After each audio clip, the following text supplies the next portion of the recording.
Bom dia a todos. Meu nome é Maria Raquel, eu sou fellow do primeiro ano e hoje eu vou apresentar o artigo científico. O artigo escolhido foi esse aqui, que é Sarcopenia e Obesidade Sarcopênica relacionada à mortalidade geral em pessoas idosas. É um artigo que foi publicado bem recentemente, no dia 25 de março desse ano, publicado no JAMA, na seção de Nutrição, Obesidade e Exercício Físico. E por que eu escolhi esse tema, né? O professor Rodrigo sempre pergunta isso no final das apresentações, então eu já me antecipei. Eu gosto muito do tema da sarcopenia por diversos motivos, mas principalmente pela prevalência, pela aplicabilidade no nosso cotidiano, atendendo os pacientes. Quando a gente estuda sarcopenia, entende e intervém, a gente consegue um impacto bem importante na qualidade de vida dos pacientes. E diferente de outras doenças e condições que a gente estuda na geriatria, a sarcopenia e algumas outras têm uma possibilidade de prevenção, tratamento e reversão que é bem interessante. Então é por isso que eu quis trazer esse tema. O professor Rodrigo que me indicou esse artigo e eu tinha falado com ele, assim, eu quero algum tema que seja muito útil para todo mundo que está assistindo e aí a gente escolheu esse artigo. Então, aqui para começar, eu trouxe alguns gráficos e tabelas apenas para falar sobre a importância desse tema. No primeiro gráfico, a gente tem a prevalência de sarcopenia em idosos. Então, ela chega a 6 a 11%. Esse gráfico aqui é de 2015, então hoje em dia eu acredito que esteja um pouco maior. A taxa de obesidade no mundo, não precisa nem falar, a gente sabe que é uma das doenças crônicas mais comuns que existem. E aqui nessa tabela a gente tem a prevalência de obesidade em idosos.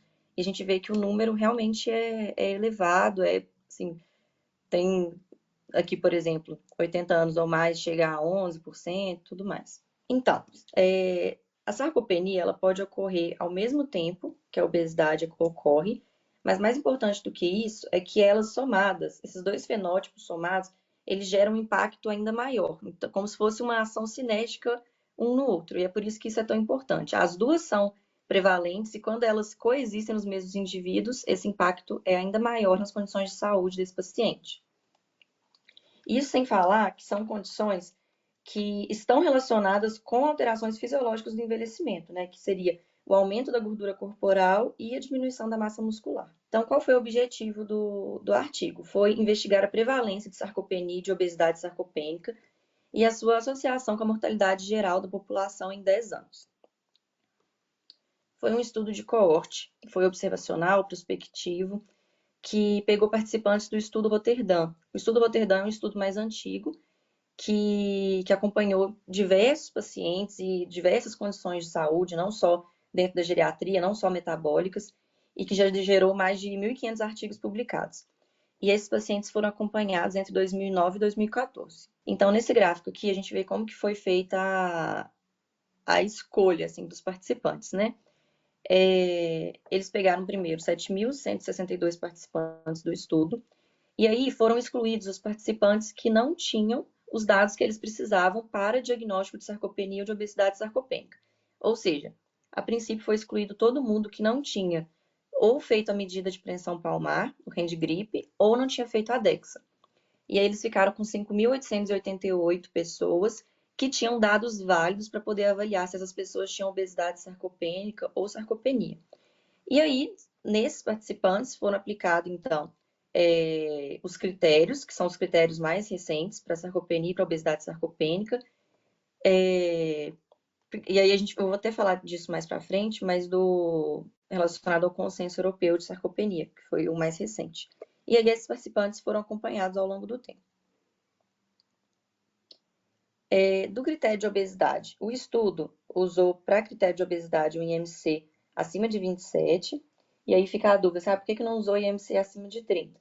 Porque na população acima de 60 anos, o IMC de 27 ele já está correlacionado ao aumento de gordura corporal, então eles preferiram usar esse valor de corte. E quanto aos critérios de sarcopenia, esse aqui é o consenso europeu de sarcopenia mais recente, e aí ele traz dois critérios. O primeiro critério para sarcopenia seria a força muscular, que ela pode ser medida pelo Handgrip, que é aquele... Ai, deu branco agora o nome. Dinamômetro. Dinamômetro, isso. Obrigada, professor. E aí, quando o paciente tem uma força reduzida no dinamômetro, ele tem uma sarcopenia provável. E aí, para confirmar a sarcopenia, esse paciente é submetido à DEXA, que é uma densitometria que consegue ver a composição corporal desse paciente. Esses aqui são os cortes, então. O corte no dinamômetro para sarcopenia em homens seria a força de pressão palmar menor que 27 e para mulheres menor que 16. Lembrando que é feito com a mão não dominante e são feitas até 3 tentativas. E a NADEXA é o seguinte, a gente até falou disso no ambulatório, né, professor? Na DEXA, a gente consegue a soma da massa magra dos membros superiores e inferiores. E isso é denominado massa magra apendicular. O índice de massa magra apendicular é esse valor dividido por altura ao quadrado. Então, esse índice de massa magra apendicular, ele é considerado baixo, e é esse o critério que é usado no consenso de sarcopenia, quando ele é abaixo de 7 para homens e abaixo de 5,5 para mulheres. Aqui é o que eu falei antes, então, primeira medida, a função muscular, lembrando que o corte é 27 para homens e 16 para mulheres, e depois a composição corporal, que seria ou baixa massa muscular ou aumento de gordura corporal, e aqui tem os valores também. E aí, lembrando que a questão da gordura corporal é dividido por idade. Então, de 40 a 59 anos seria acima de um valor e de 60 a 79 acima de outro. Para homens, é considerado alta taxa de gordura corporal até os 59 anos acima de 29% e dos 60 aos 79 acima de 31%. E para mulheres, de 40 a 59 anos acima de 41%. E de 60 a 79 anos, acima de 43%. Isso aqui é sintetizando o que eu acabei de falar, mas colocando o número de participantes, né, de cada grupo. Então, primeiro, a gente vai medir a função muscular. A função muscular baixa pelo Handgrip selecionou 780 participantes. E aí, o segundo passo foi fazer a DEXA desses participantes. Não, alguns já tinham até feito, né? Desses participantes para ver a composição corporal. E aí ela veio alterada em 339, que isso equivale a 5,8% dos participantes iniciais que tinham esses dados. E aí eles foram divididos entre um componente alterado ou dois. Um componente alterado seria só a massa magra ou só a porcentagem de gordura, e dois seriam os dois ao mesmo tempo, concomitantemente. Os participantes que tinham baixa força de pressão palmar e composição corporal alterada, um ou dois componentes, foram considerados portadores de obesidade sarcopênica. Essa aqui é uma tabela em que eles dividiram todos os participantes em grupos, e aí eles foram divididos também quanto às covariáveis que eles também analisaram no estudo. Eles analisaram idade, sexo, tabagismo atual, passado, ou paciente que nunca fumou, a ingestão de proteína diária, atividade física em horas por semana. Avaliou também exames laboratoriais, tinha exame de resistência insulínica, triglicérides, taxa de filtração glomerular, e foram incluídas 11 comorbidades. Diabetes mellitus tipo 2, hipertensão, coronariopatia, câncer, DPOC, asma, osteoporose, esteatose hepática, cirrose não alcoólica, NASH e depressão.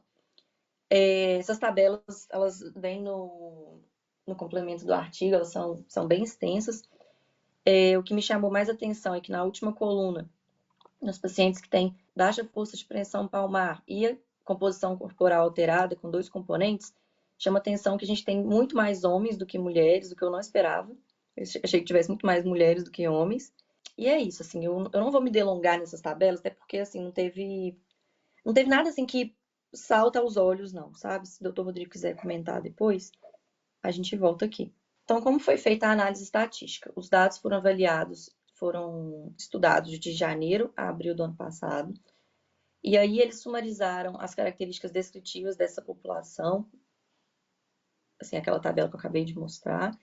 Foi feito o cálculo da prevalência de sarcopenia, de obesidade sarcopênica, e o desfecho primário, que foi a mortalidade, eles usaram dois modelos. Eles fizeram um gráfico ajustado por sexo e idade e um outro ajustado pelo IMC.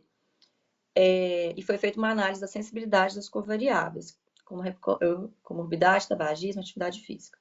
E quais foram os resultados? A média de idade da população estudada foi de 69 anos, a média de IMC foi de 27,5, Tinha mais mulheres do que homens, mas foi um estudo relativamente equilibrado, com 56% de mulheres e 44% de homens.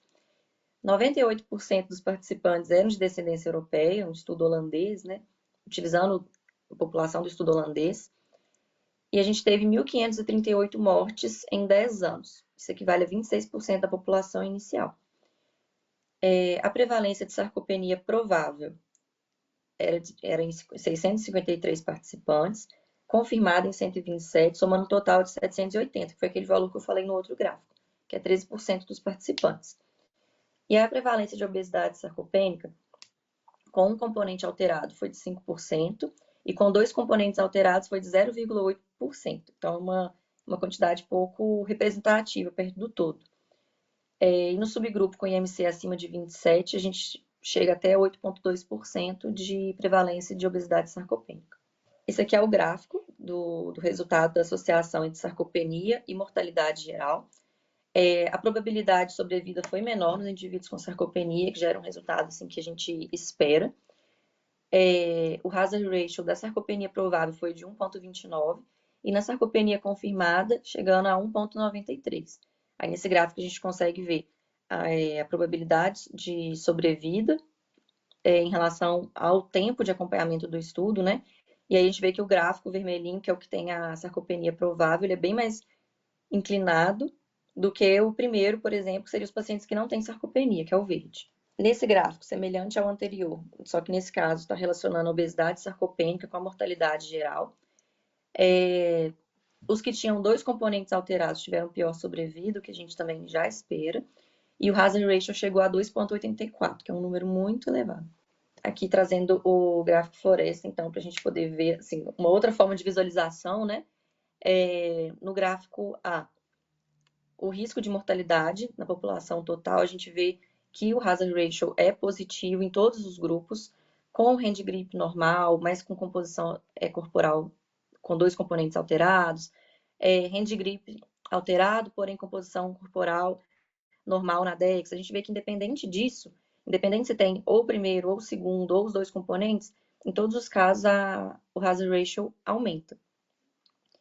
E quando a gente analisa relacionado ao IMC, que é aqui o gráfico B, a gente também vê esses mesmos resultados, sempre com os gráficos para a direita aumentando o risco de mortalidade. Aí essa tabela, assim, ela estava no complemento, eu coloquei aqui mais para ilustrar o que eu estou falando, que é esse hazard ratio que a gente vê no gráfico de cima. O menor deles, deixa eu ver aqui, 1,29, que seria a sarcopenia provável, em pacientes que não têm obesidade sarcopênica, tem critério para sarcopenia, então, no mínimo, 1,29. Os resultados desse estudo, eles corroboram estudos anteriores, porém, esse foi o primeiro estudo que combinou os critérios de sarcopenia e critérios de obesidade nos mesmos pacientes e utilizou também os critérios mais atuais.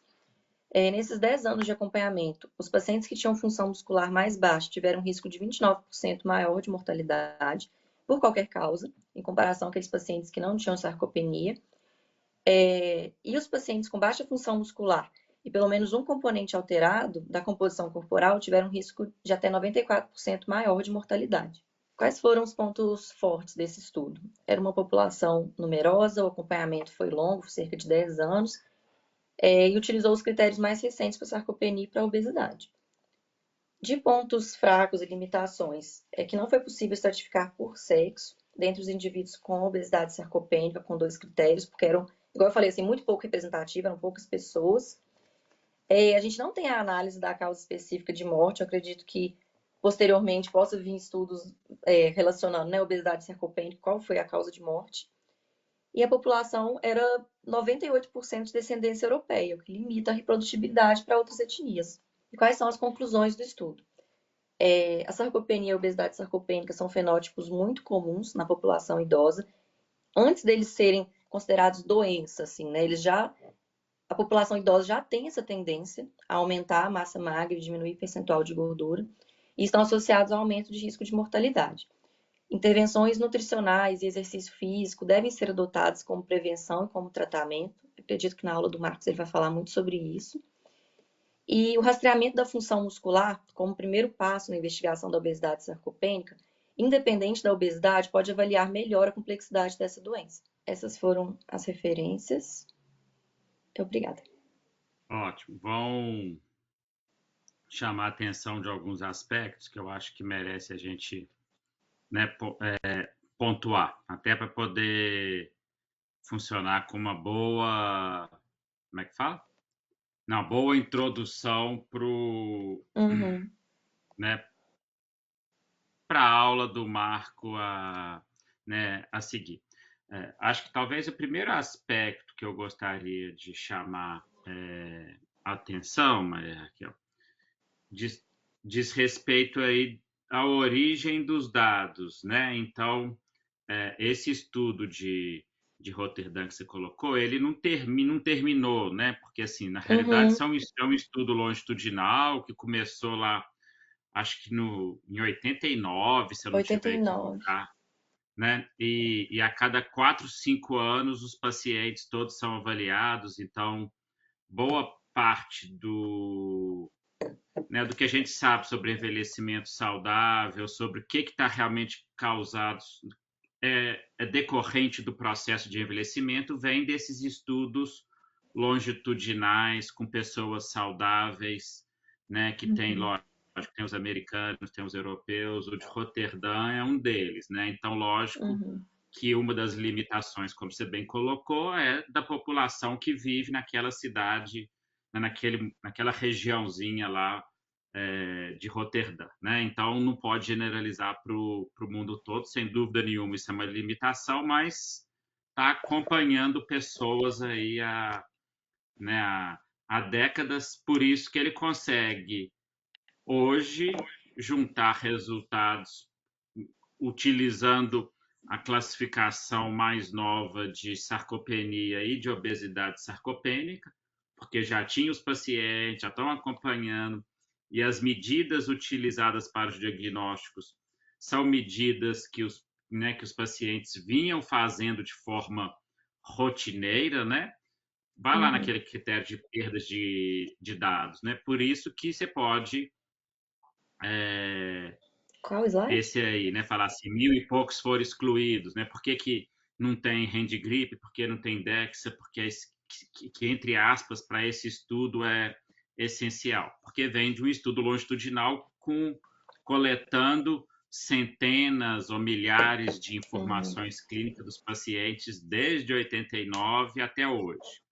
Então, acho que isso explica por que que sai 1.200 pacientes, mas ficou um N muito grande, né? Quase ficou 5.900, vamos arredondar aí, quase 6.000. aproximadamente 6.000 pacientes que foram acompanhados durante 10 anos, não é verdade?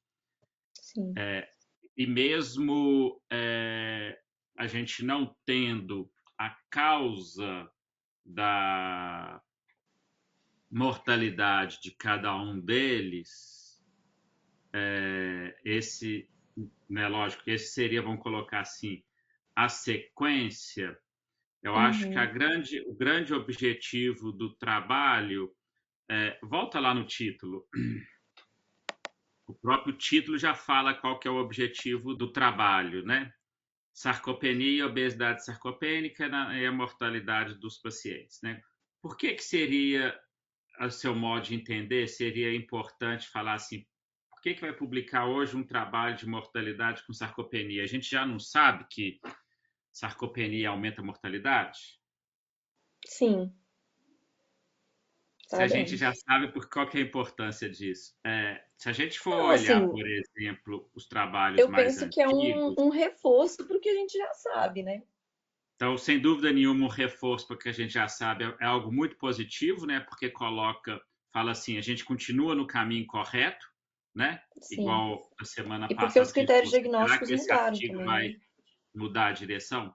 Só que mais do que isso, os trabalhos antigos, anteriores, usavam classificações anteriores, dá uma diferença muito grande de prevalência, de Uhum, impacto, de mortalidade quando você usa diferentes critérios diagnósticos. E a sim. gente vinha trabalho falando assim, a mortalidade relacionada à sarcopenia é 2%, outro via 30%, outro 40%. Então, quando a gente começa a ver aqueles números muito díspares um do outro, né, com uma Uhum. dispersão dos resultados muito grandes, possivelmente é porque o critério diagnóstico que a gente está utilizando, as formas de aferir estão muito distintas, né? Então, Uhum. aqui, na realidade, a ideia é, olha, se ainda tem críticas no critério diagnóstico de sarcopenia, mesmo assim ele tendo evoluído bastante nos últimos 10 anos no que diz respeito a estudos, ajustes, e ainda tem crítica, mais ainda tem na da obesidade sarcopênica, tá? Então, o É. diagnóstico de obesidade sarcopênica, né, ele é mais, vamos colocar assim, não teve Mais tantas nebuloso, assim, você mudanças, diz? tanto consenso, né, Uhum. tanto ponto em comum quanto teve no Sarcopenia ao longo do tempo, por isso que teve essa publicação de uns 2, 3 anos atrás aí, né, da ESPEN, junto com uma outra sociedade europeia de obesidade, para tentar Sim. uniformizar, porque não tinha critério nenhum. Então, acho que o primeiro ponto é, se a gente utilizar os critérios que a gente segue hoje na prática clínica, a gente tem uma evidência forte com um estudo longitudinal mostrando que com esses critérios, dessa forma, tentando, entre aspas, purificar os diagnósticos, uma evidência forte de que isso isoladamente aumenta a mortalidade, independente da causa que seja? Então, acho que essa era a Sim. primeira pergunta. E a Uhum. segunda, lógico, quantificar. E sem dúvida nenhuma, num trabalho com estudo, com uma metodologia, né? Então, assim, um trabalho que nasceu para ser longitudinal e identificar essas causas, né? Então, acho que esse é o Uhum. ponto, né, um ponto importante do trabalho. Então, por isso que eu falei que eu achava que talvez um aspecto importante era a gente reforçar um pouquinho os critérios diagnósticos. Então, Isso. vamos lá no critério diagnóstico. Acho que de sarcopenia eu acho que é mais batido, né? A gente já comentou várias vezes, mas eu queria que você falasse um pouquinho mais para nós do critério de obesidade sarcopênica. Então, o de sarcopenia, acho que todo mundo mais ou menos lembra e foi o que o trabalho seguiu, né? Uhum. Começando basicamente nas pessoas com quadro clínico suspeito e redução de força, tem um diagnóstico provável. Bom, né? Se você faz uma medida que mostra que massa também está alterada, você tem um diagnóstico de certeza, que é a figura que foi feita aí, né? Uhum. A primeira etapa que ele chamou aí o step 1, né? Que é muscle function, né? E colocou quem estava Isso. reduzido ou não. A segunda etapa, para poder confirmar, viu quem estava alterado. E o Uhum. critério de obesidade sarcopênica? Como é que funciona esse? Ele usou exatamente a definição, né, desse consenso da ESPEN, né, para poder colocar. E aí eu queria só te chamar a atenção no outro aspecto que, para completar o que você colocou, ele não usou o IMC de 27 somente porque para idosos coloca como 27, tá? Se você for olhar lá no texto, ele Ele fala que colocou dois foi. motivos. Tinha também a É, questão de que já tinha os cortes do percentual de gordura. então, o que ele fez foi: ele olhou a amostra inteira, separou nos intervalos, né, nos quartis, e descobriu que a mediana, né, está em 27.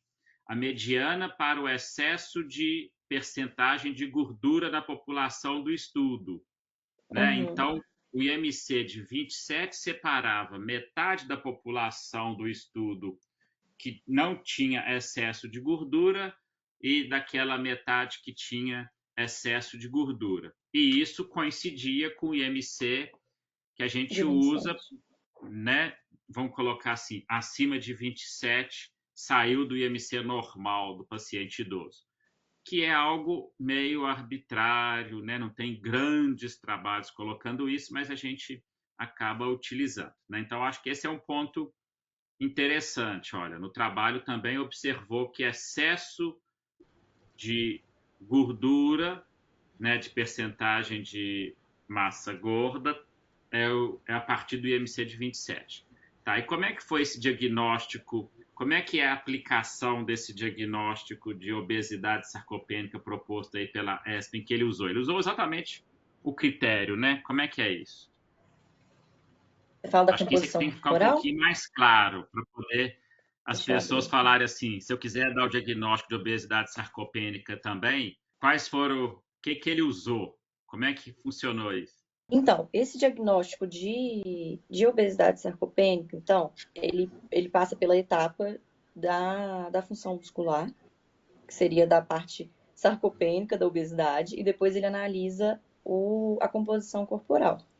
Essa composição corporal ela é dividida em dois componentes, que o paciente pode ter um ou outro, Tá, então vamos ou os devagarzinho. dois. Então, a primeira etapa é falar que ele tem sarcopenia, Isso. não é isso? E o consenso lá de obesidade sarcopênica utiliza para isso a mesma lógica do consenso de sarcopenia. Então, ele tem uma concordância em relação Uhum, a isso. Começa vendo o parâmetro funcional da musculatura e o uhum. consenso da ESP ele coloca que o parâmetro a ser utilizado realmente é força e reforça que pode ser o hand grip e pode ser o teste de sentar e levantar Sim, é, pra na cadeira. cadeira. Né? Uhum. Então, para poder falar que tem obesidade sarcopênica, tem que ter primeiro alteração muscular, que tem que ter, entre aspas, o diagnóstico prático para nós de sarcopenia provável. Então, a primeira etapa é falar que tem sarcopenia provável. Bom, Isso. então vamos para a segunda etapa que eu te interrompi, que é a Aí, alteração não, sem problemas. Aí, no caso da da sarcopenia, ele faria composição. aquela avaliação da massa magra pendicular, aquela continha que eu tinha falado no outro slide. Uhum. No caso do fluxograma da obesidade sarcopênica, ele vai avaliar os dois componentes da composição corporal, ou alto percentual de gordura, ou baixa massa magra muscular. E Então aí, vamos o devagarzinho. paciente, O alto percentual de gordura, ele faz uma separação em relação à por idade, idade. né? Então vamos começar com o que aplicaria para nós, né? Pessoas abaixo de 60 anos, qual que é o percentual de gordura que ele considera como excessivo, né? Que é o que está na Acima de tabelinha também. 29 para homens e acima de 43 para mulheres. E se for acima de 60 anos, um processo de 31% para envelhecimento, homens e qual que é a 43% para alteração mulheres. da composição corporal que a gente espera que aconteça? Aumento da gordura. Que a gente espera que aumenta o percentual de gordura, né? Então tem Uhum. esse ajuste para pessoas acima de Isso, aí o 60 corte é um anos. pouquinho mais alto. Então o que era 29% vira quanto? 32? 31. É porque tá ruimzinho de você ler aí, né? Mas é Pois 31. é. E Aqui, para ó, aqui mulher, tá o que melhor de era ver. 41 fica 43. Então, o Uhum. primeiro, o primeiro elemento que a gente teria que ter guardar seria guardar não, né? Ter essa colinha aí para poder colar, né? Seria esse É. aí, 29%.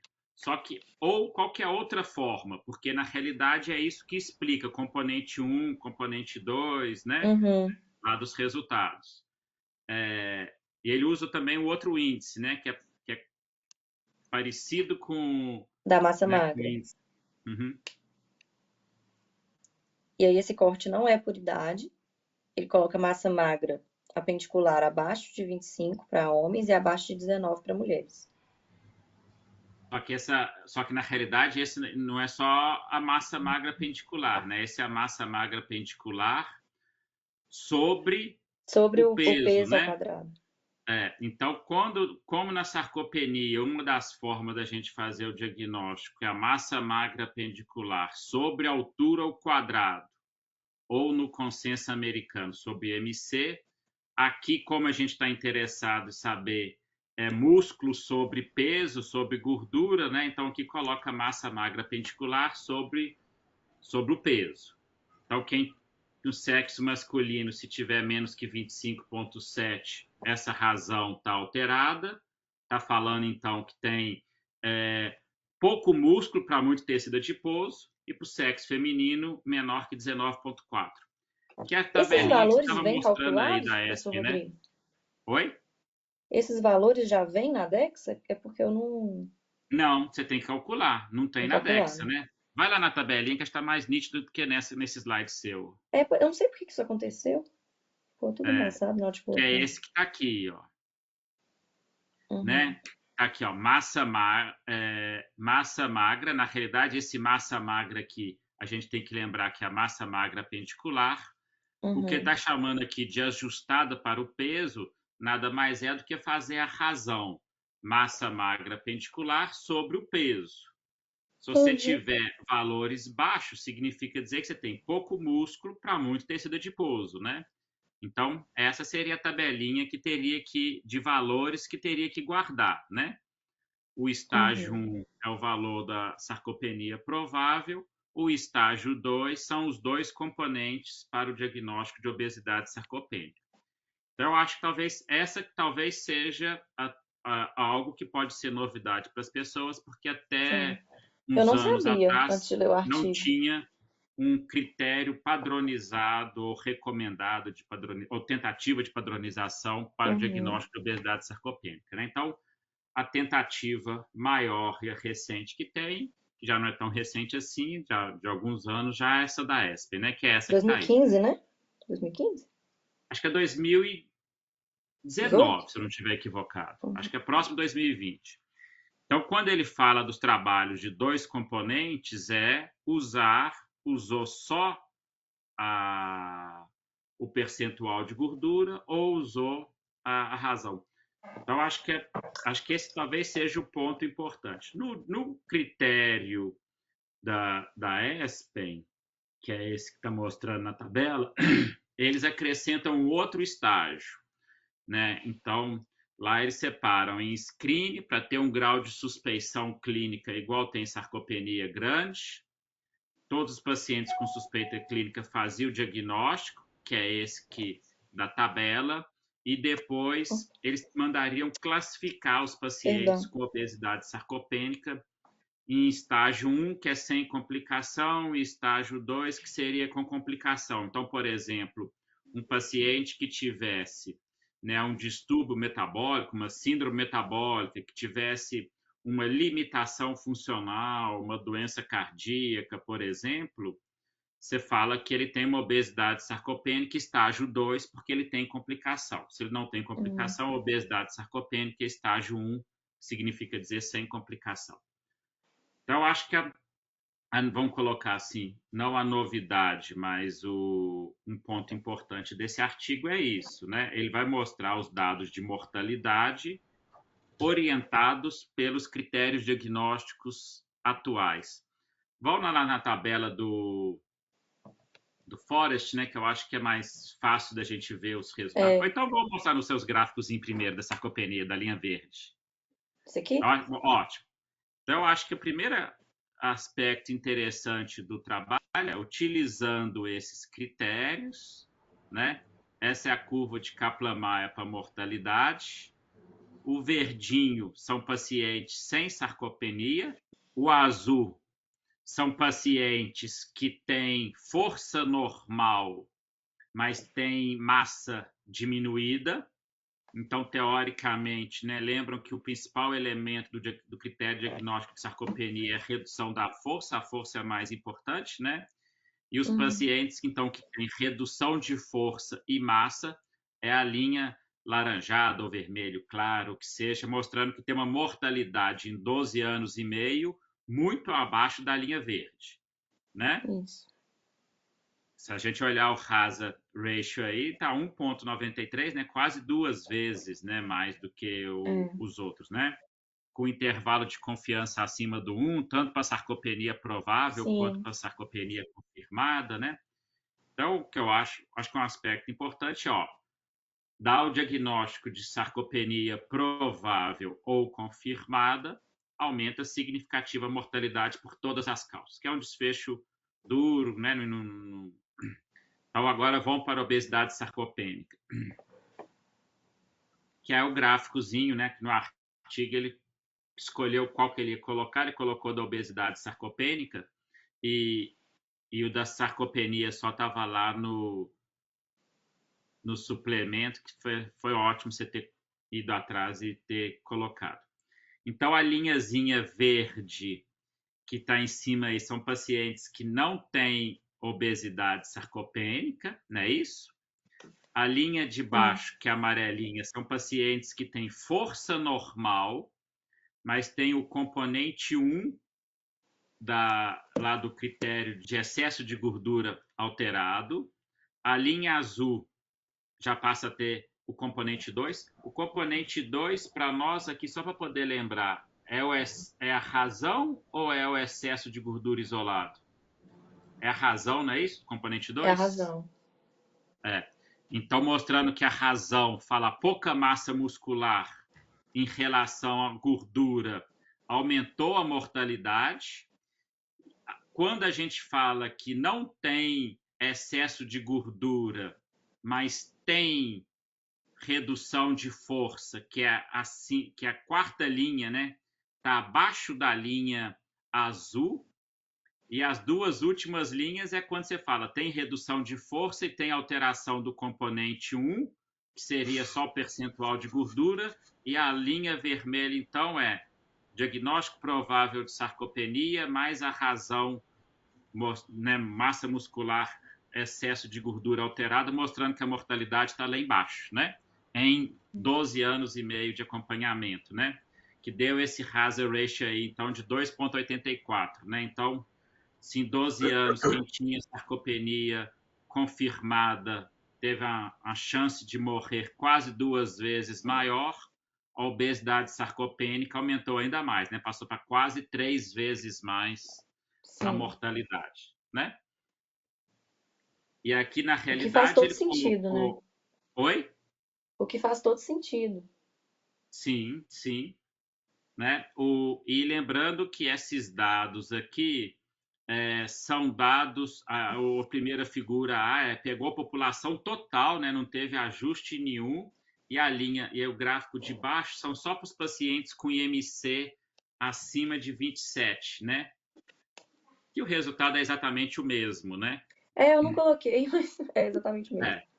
Mas assim, o resultado é basicamente o mesmo, né? Então, acho que mostra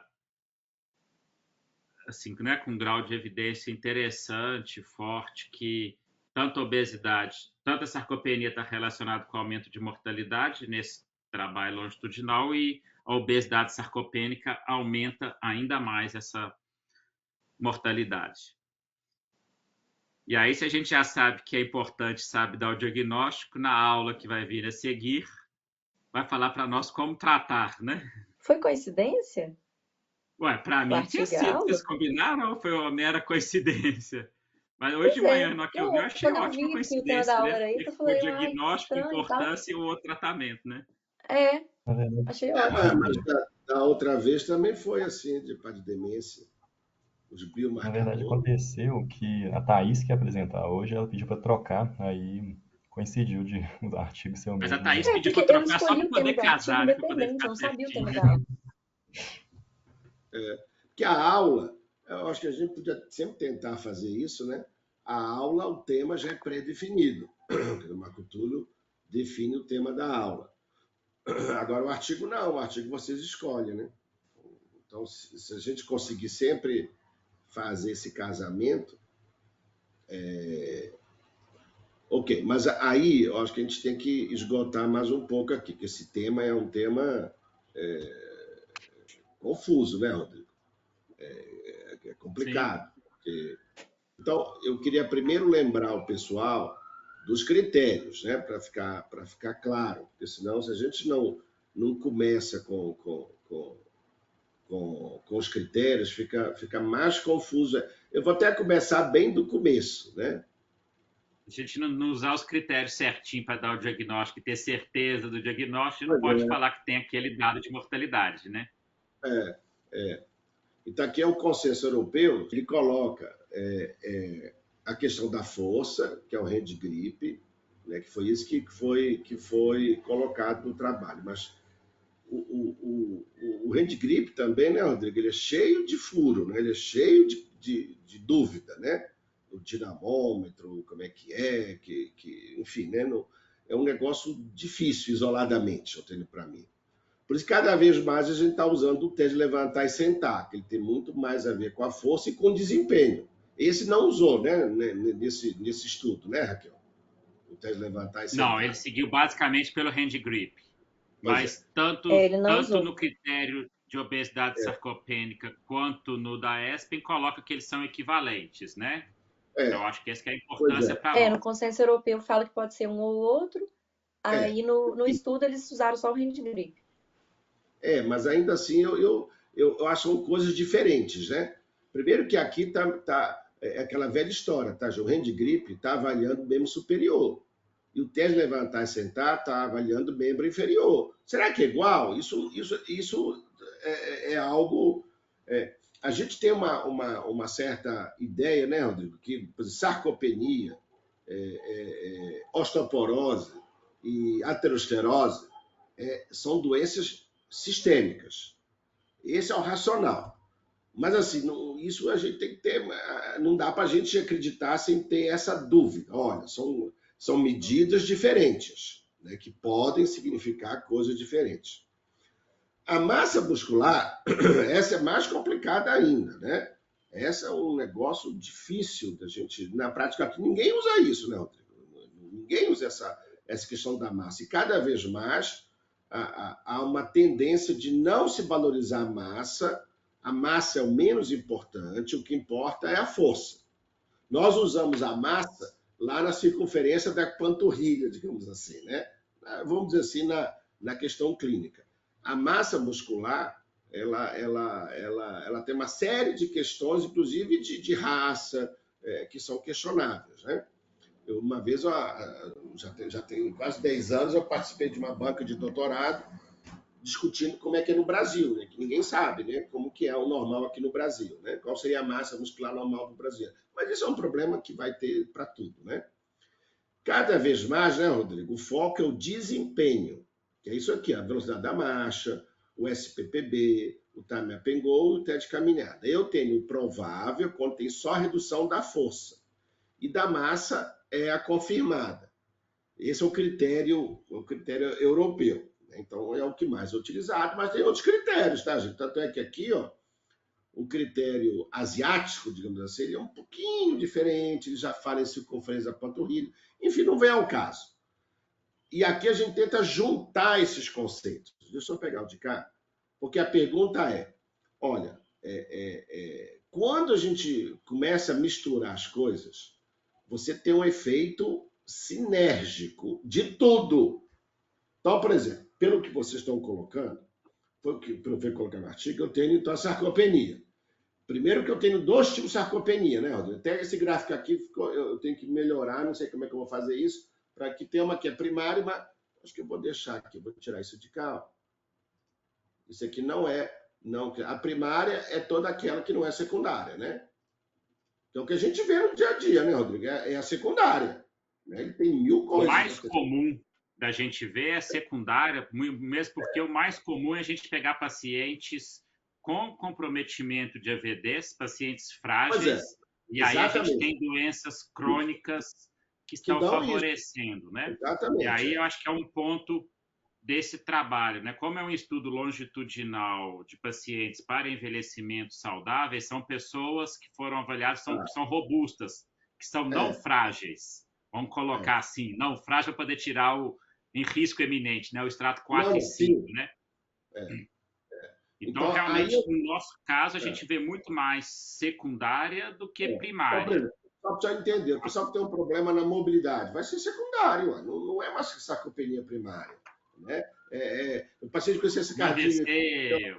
Mas isso é secundário, não é primário. Neoplasia, né? Tudo é secundário. Essa foi, inclusive, a contribuição da Linda Fried. Ela excluiu pacientes com comorbidade. Não é que excluiu, ela definiu o fenótipo da fragilidade como sendo uma entidade por si. Né? É diferente do fenótipo da fragilidade no indivíduo que tem essência cardíaca, DPOC, um Alzheimer avançado, enfim. É diferente, são coisas diferentes. Tá? E a nossa classificação...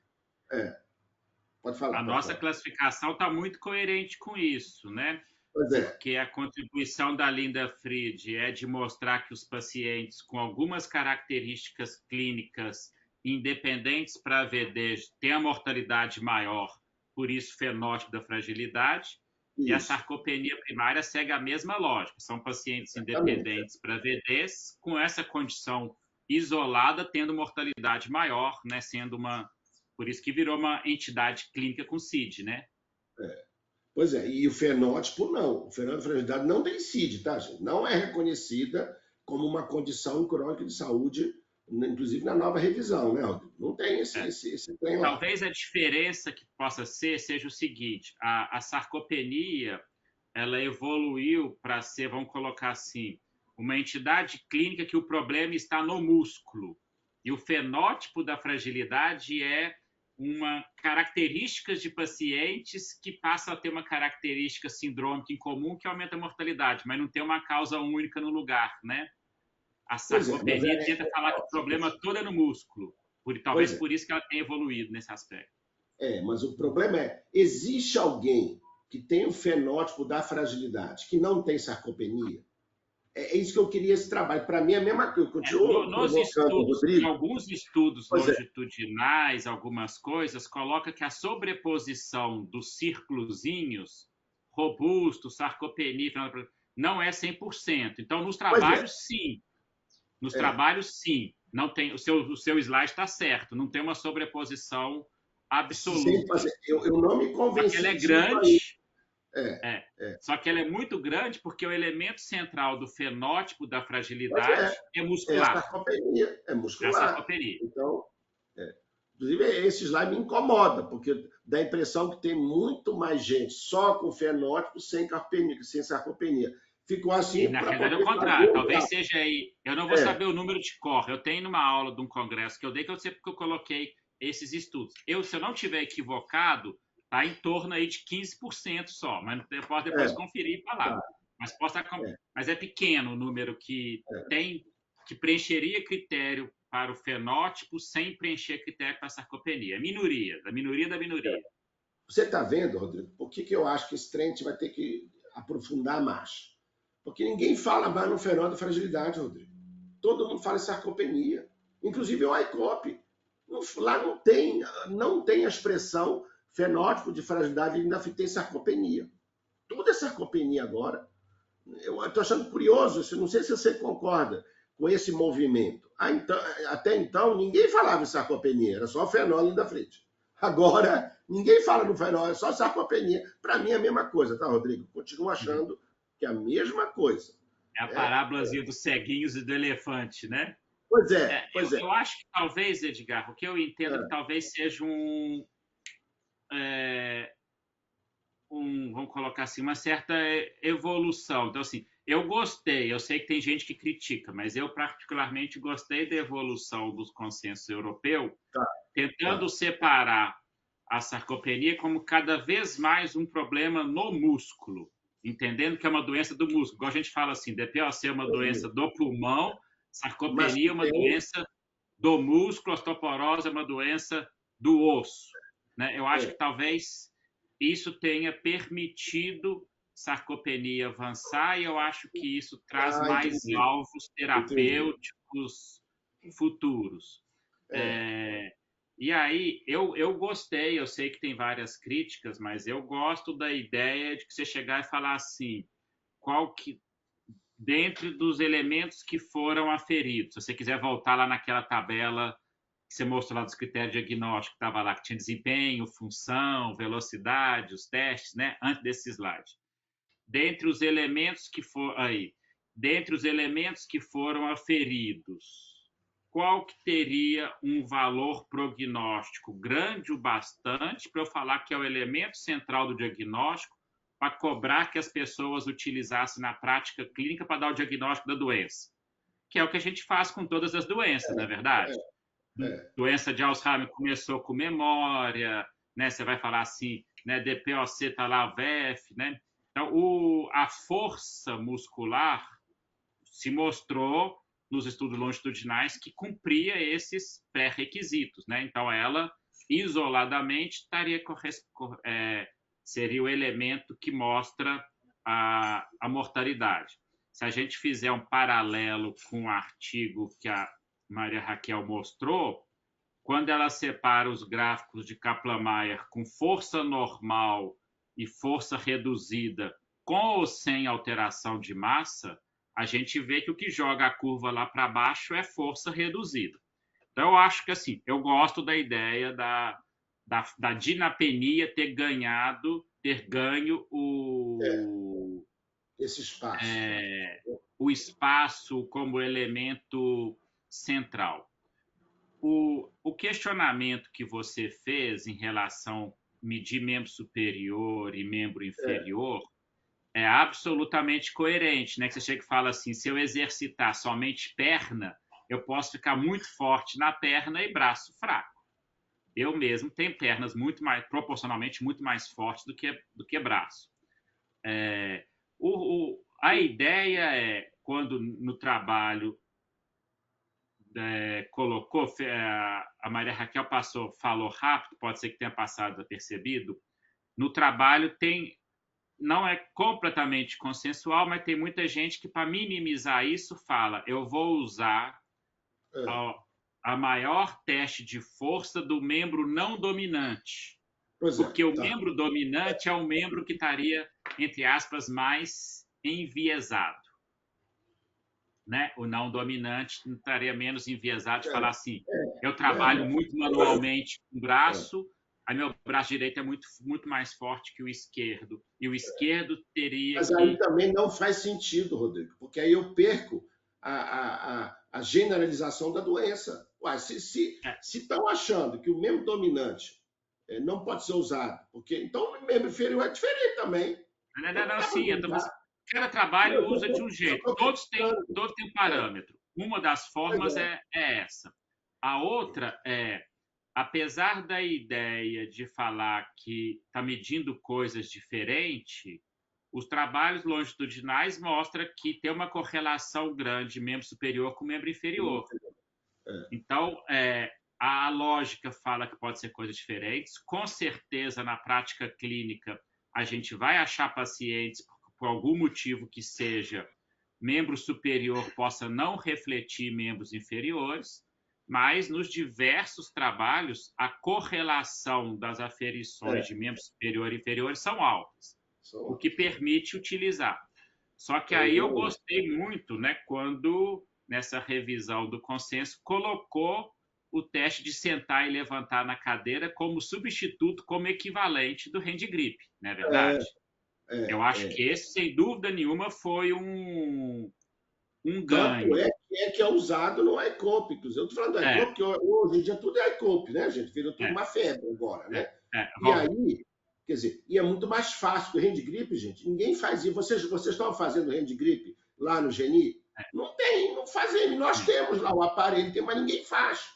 Né? Inclusive, se a Raquel tá com interesse, olha, isso a gente consegue fazer facinho, né, Rodrigo? Olha, lá vão pegar os idosos, vão medir o hand grip, nós temos dinamômetro junto com a fisioterapia para ficar padronizado, e o teste de levantar, e ver a correlação nos nossos idosos. Simplérrimo. É um trabalho fácil para poder levar pelo menos para o Congresso, né? Tem 2 congressos na frente aí, né? Germinas e Brasileiro, né? Pois que a gente vai dar para o mineiro, só para a gente ensaiar e se preparar para o brasileiro. Por quê?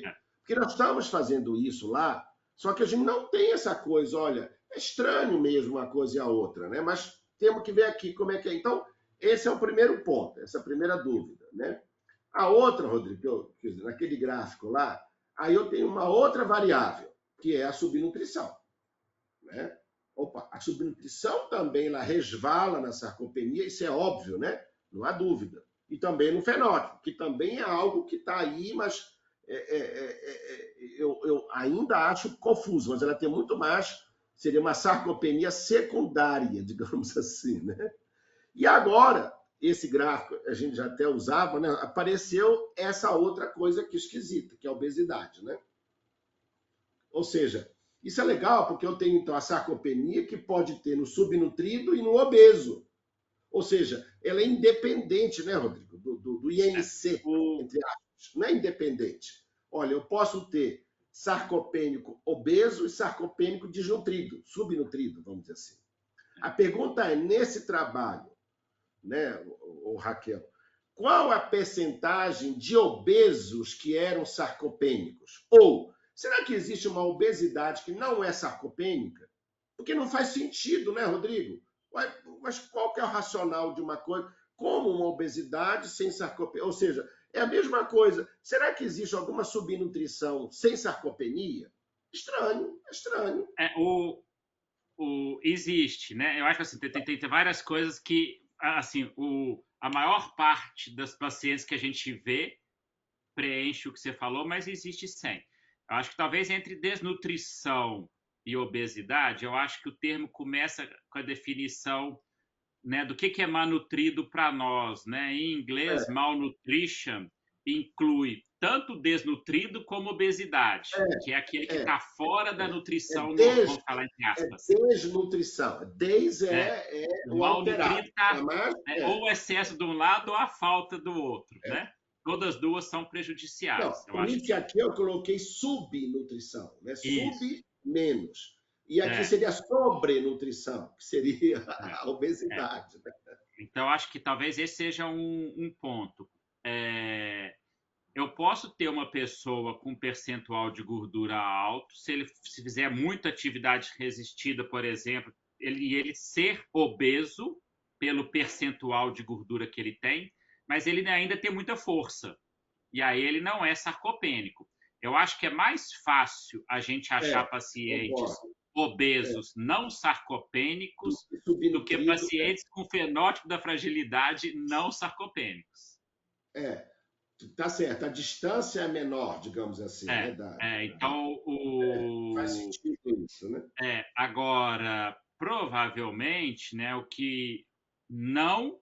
E aí eu falaria o seguinte, talvez, Edgar, muita obesidade sem sarcopenia a gente encontra em pacientes jovens, adultos jovens e idosos mais jovens. Acho muito difícil a gente achar um paciente obeso, não sarcopênico, muito idoso, acima de 75 anos. Legal. Eu ia comentar isso também, que talvez o obeso não esteja sarcopênico ainda. Pois é. E eu acho que esse que é uma tendência. E eu acho que talvez esse que seja um ponto. Então, por exemplo, quando a gente coloca lá a questão do IMC para o paciente idoso, né? Acima de 75 anos, né, sem dúvida nenhuma, a perda de peso, a fragilidade muscular, ela é tão impactante que a gente imagina que todos os pacientes, mesmo os obesos, né, eles estão perdendo massas significativas, e aí o adulto, o obeso jovem, pode ser muito ativo e conseguir manter a força muscular e a quantidade de massa, mas acima de 75 anos, muito difícil, né? E aí que eu acho que talvez seja a obesidade sarcopênica me preocupa muito, não na realidade de hoje, apesar da gente já ter feito, não sei se você lembra, um trabalho com a Poliana, que era nutricionista, quando começou o GENI, que a gente pegou entre pacientes idosos um número muito grande de obesos, né? Mas a obesidade sarcopênica me preocupa muito para a próxima década, né? Porque os idosos de 75, 80 anos hoje tinham níveis de atividade física e composições muito diferentes dos jovens das gerações futuras, né? Pois é, mas aí vem uma outra questão, Rodrigo. Olha, eu lembro que teve inclusive um trabalho aqui, que foi um doutorado de uma aluna orientada pelo Tom, que colocou o seguinte, um IMC, aí vem o conceito de obesidade, que é outra coisa. Mais baseado do ponto de vista da classificação, é IMC. Né? Quer dizer, o IMC até 35 reduz a mortalidade nos idosos. Tanto é que a gente sempre usa isso. Olha, um sobrepeso, uma obesidade para o idoso não é ruim, não. É bom, é bom. Então, fica essa coisa meio contraditória. Né? Qual que é o diagnóstico de obesidade, né? Eu acho que aí eu acho assim, qual que é a minha visão sobre isso? Aqui foi 27, né, Rodrigo, de MC. Foi 27. Era lá, mas aí não, aí teoricamente eu peguei indivíduos de 27 a 35 que teoricamente estão protegidos, né? O 35 eu achei meio exagerado, né? Pelos outros trabalhos Pois longitudinais. Né? Pois é. Então, o que eu acho, quais são os pontos que eu vejo em relação a isso, né? Por isso que eu fiz o comentário específico para Maria Raquel quando ela falou que usou 27 no trabalho porque era o ponto de corte. Eles viram que eles usaram o IM7 porque a princípio porque eles viram que era na mediana do que mostrava que tinha um excesso de gordura da população e que esse 27 coincidiu com a recomendação de a partir de 27, né, o peso ideal para o idoso seria até 27, né? Então, qual que é o ponto que eu vejo do IMC? Para estudo populacional, separar a amostra, essas coisas todas, eu acho que o IMC continua sendo muito válido. Né? Facilidade. Agora, do ponto de vista de diagnóstico individual, apesar da gente classificar a obesidade, dar o diagnóstico pelo IMC, o IMC tem vários problemas que ele não vê composição corporal, distribuição de gordura e adiposidade visceral. Exatamente. Né? Então, eu acho que é muito temerável. O que eu vejo de aquele estudo clássico, talvez seja o maior, americano, que comparou os IMCs e colocou que é da curva em J do IMC, né? Colocando com menor mortalidade para os idosos, aquele IMC de 26, 26,5, próximo de 27, era o que estava no ponto mais baixo de mortalidade. Acima de 27 subia a mortalidade e abaixo subia. Eu acho isso muito válido do ponto de vista geral para pacientes muito idosos. Então, o que eu estou querendo dizer? Um adulto de 40 anos de idade, um IMC de 21 me preocupa? Não. Acho que talvez seja, inclusive, muito bom. Um paciente de 80 anos, um IMC de 21, isoladamente, me preocupa? Me preocupa porque eu imagino que baixo peso para ele está associado com sarcopenia, com outras, né, com outras questões. Então, acho que a gente tem que tentar separar os IMC em relação a isso. Eu não tenho muita dúvida que nos próximos anos, pelo fato de ficar cada vez mais fácil a gente identificar a adiposidade visceral, porque hoje é difícil, né? Se nós estamos falando de DEXA aí, né, com as dificuldades, eu não tenho dúvida de que a gente vai ter métodos mais fáceis de identificar a adiposidade visceral e tirar o falso magro e tirar aquelas pessoas, por exemplo, que têm um percentual de gordura, mas é muita gordura subcutânea, por exemplo, não é visceral. E meu paciente idoso, quando ele tiver, por exemplo, um estresse clínico, a gordura subcutânea é uma reserva energética importantíssima para ele, não é verdade? Quando ele tiver uma pneumonia, tiver alguma coisa, né? Então, eu acho que a gente vai, do ponto de vista de critérios de diagnóstico de obesidade, essas coisas todas, ter que caminhar para aferições de adiposidade visceral. Isso eu não tenho muita dúvida, não. O 35 do trabalho que você citou do Tom, eu acho, mesmo para idosos, discrepante com o que a gente vê, e me preocuparia muito a questão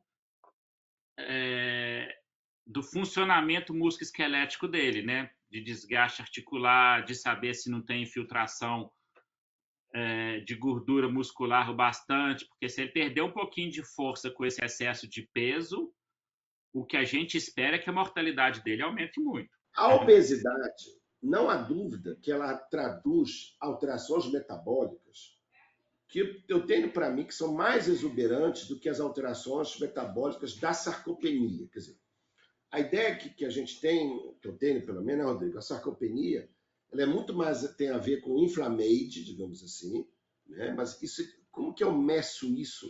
É difícil. Agora, a obesidade, não. está associado com dislipidemia, com hipertensão, com diabetes, com doença cardiovascular. Então, assim, será que isso foi controlado nesse estudo? Ou seja, o obeso não é só obeso, né? Então, ele tem muito mais coisa do que... Será que o obeso não tem muito mais comorbidade do que o sarcopênico? Só o sarcopênico?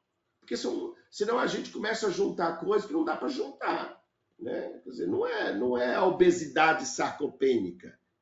Por isso que esses trabalhos têm que ter muito cuidado para você ajustar, o que é muito difícil, né? A gente fazer esse ajustamento tão fino assim, né?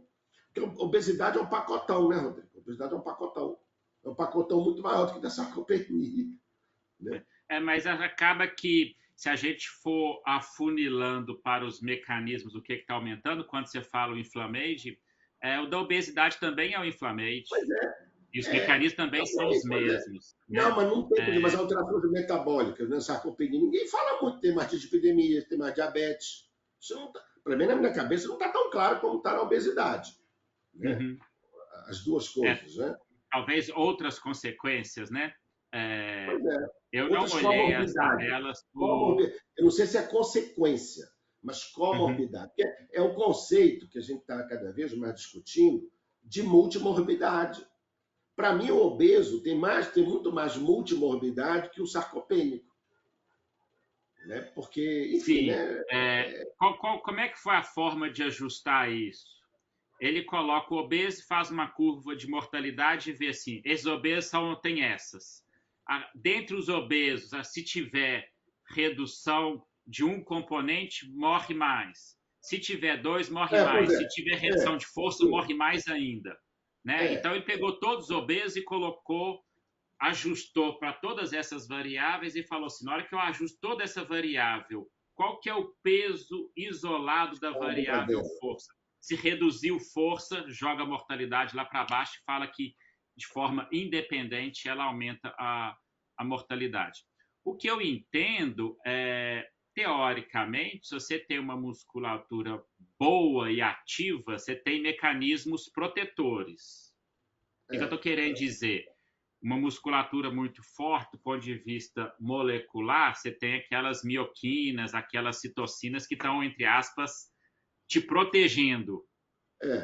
E a obesidade, então vamos colocar assim, ó, você tem muito lado bom de um lado e a obesidade com a inflamação toda do outro lado. Se você perde as coisas boas, você desequilibra essa balança, nela fica mais grave ainda.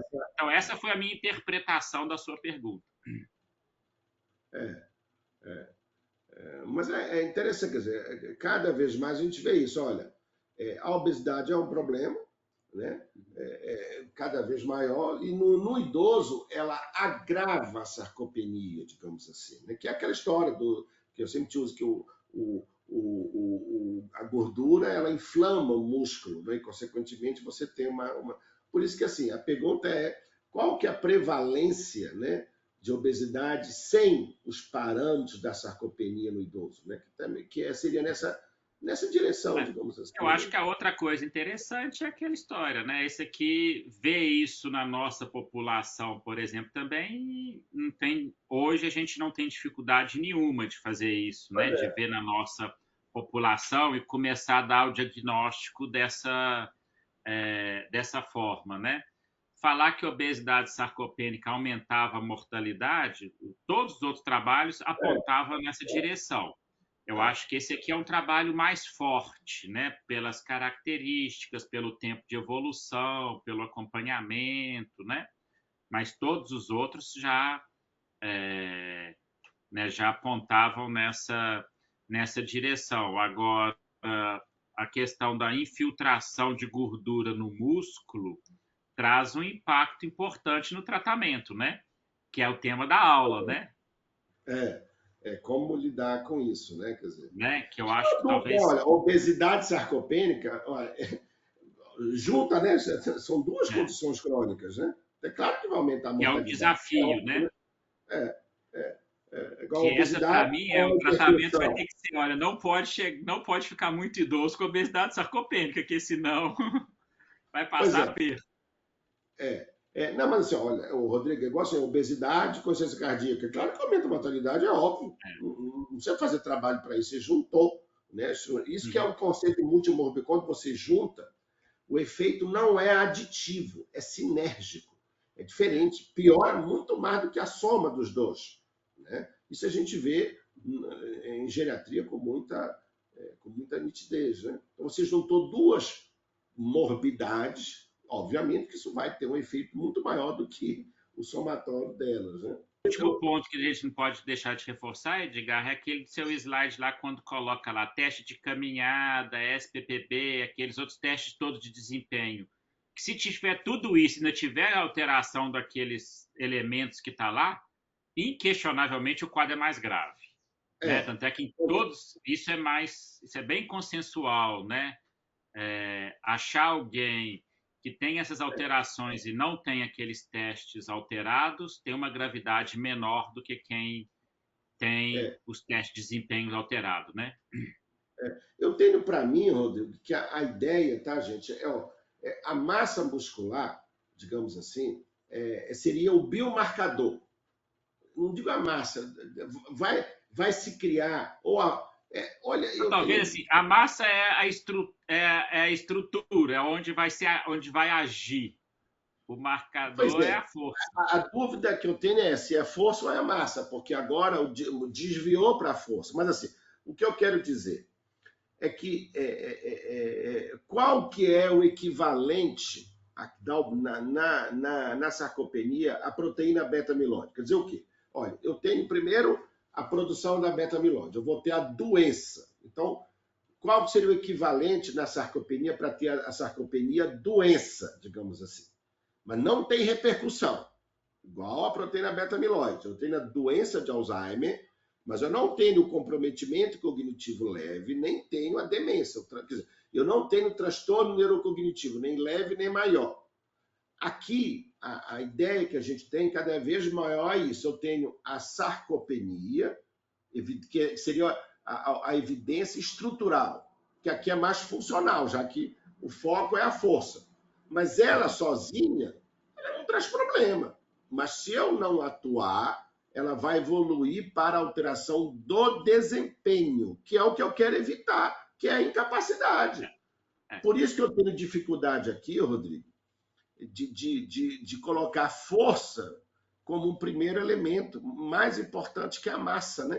Não é essa mudança aqui. Antigamente era a massa, né? Que era o mais importante. Essa mudança é mais fácil de explicar do que a anterior que você fez, né?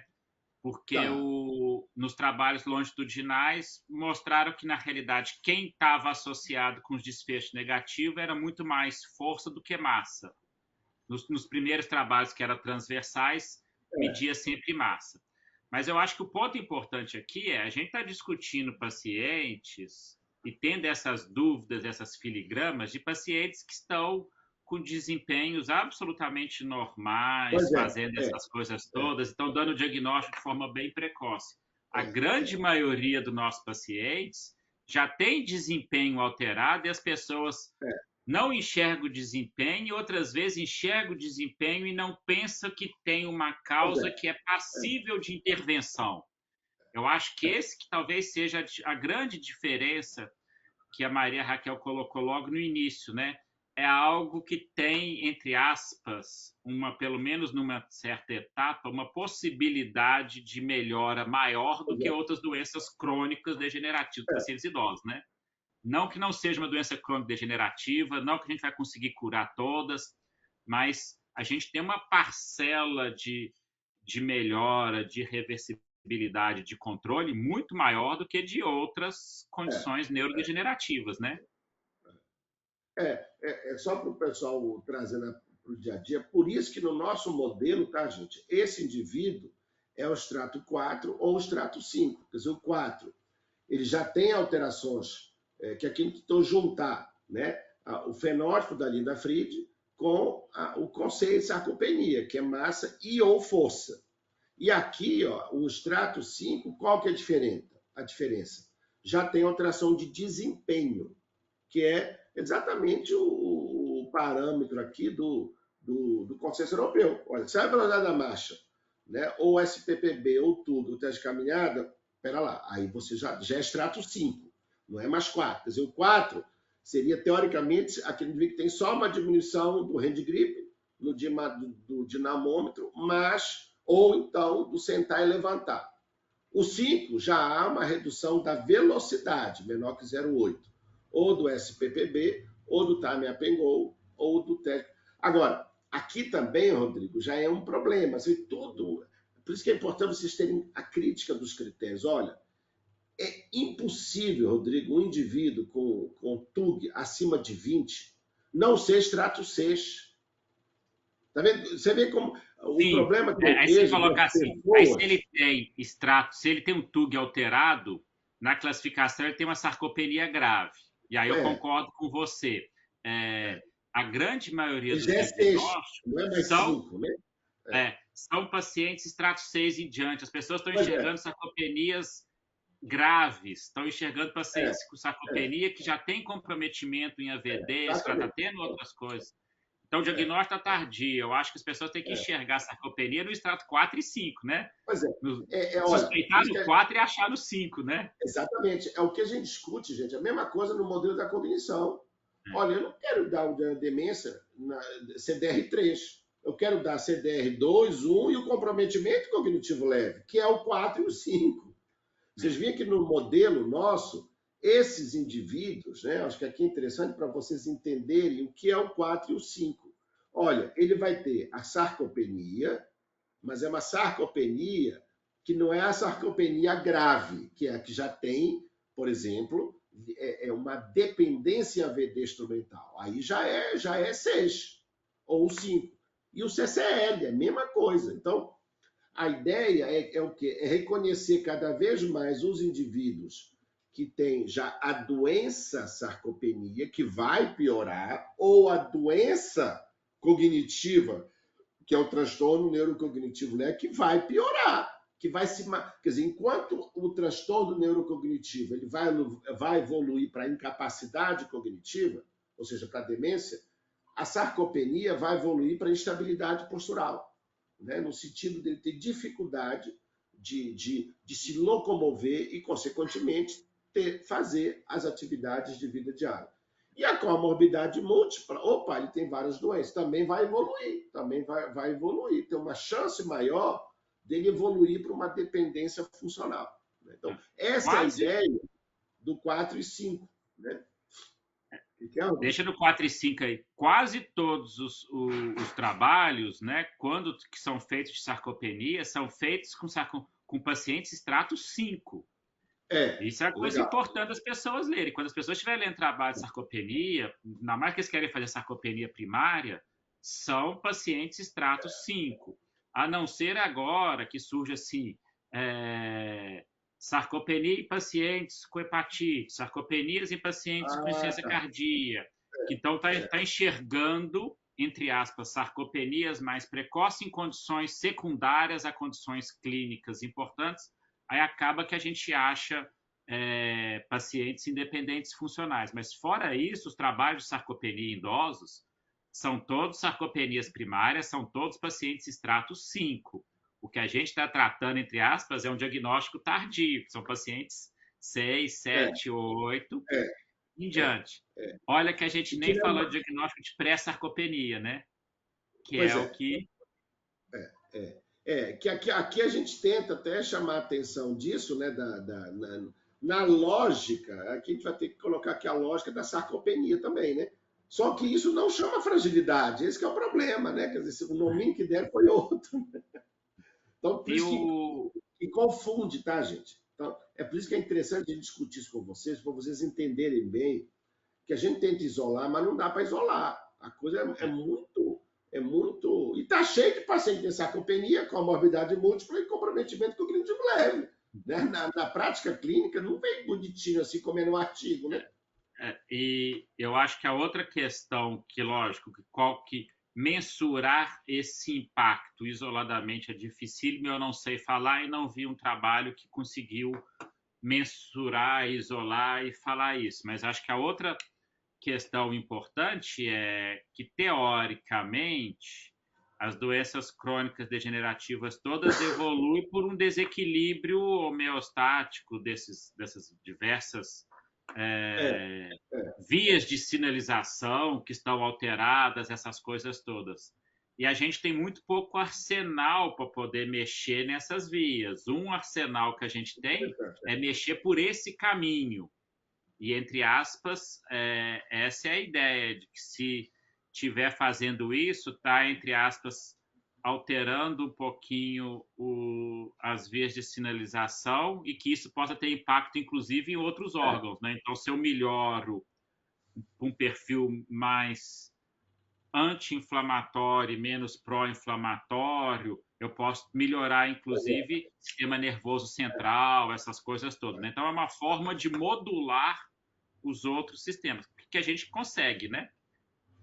Que a gente não consegue falar assim, como que eu vou isoladamente, né, modular. Eu posso treinar, né, cognição, mas eu não consigo modular ela com exercício, né? Eu treino, né? Mas falar assim, alterar a homeostase, eu não consigo. Eu consigo com nutrição e exercício, partindo por esse caminho, eu consigo modular as vias de sinalização, né? Quer dizer, teoricamente, o que você está querendo dizer é que na sarcopenia eu consigo mudar a história natural do processo. Na cognição, o exercício cognitivo, digamos assim, e nutrição, o impacto é pequeno, não muda a história natural. Ele pode até melhorar o desempenho. Eu fui um pouco mais ousado, que é aquela ideia de quando teve, inclusive, né, o conceito de cognitive frailty, né, que juntou cognição, sarcopenia, que juntou outras, quando eu melhoro isso, eu estou melhorando a homeostase do corpo inteiro e isso passa a ter efeitos à distância, né? Então, se eu melhorar o músculo, eu posso ter um efeito positivo no coração, posso ter um efeito no sistema nervoso central, posso ter um efeito em outros locais, né? Porque os mecanismos estão interligados, né? É quando você fala, se eu melhorei microbiota, como é que a microbiota modifica cérebro, né? Então, porque as coisas estão interligadas. Exatamente, acho que esse é o pressuposto da geriatria. Não dá para fragmentar, né? Não dá para ser unidirecional em nada, né? Então, a pergunta que a gente faz é, então a Raquel provou para nós que a obesidade sarcopênica é pior ainda. Então, esse indivíduo obeso, eu vou fazer de tudo para ele emagrecer, né, Raquel? Para ele perder peso. Então, agora virou um trem gravíssimo, porque a obesidade, além das complicações metabólicas e tudo mais, tem as complicações musculares. Então, ele vai ter que emagrecer de todo jeito. Então, isso vai corrigir o problema, ele vai ficar lépido e faceiro. Essa que é a ideia que a gente vai ter que discutir. Como que a gente faz isso? Né? Como que intervém nisso? Né?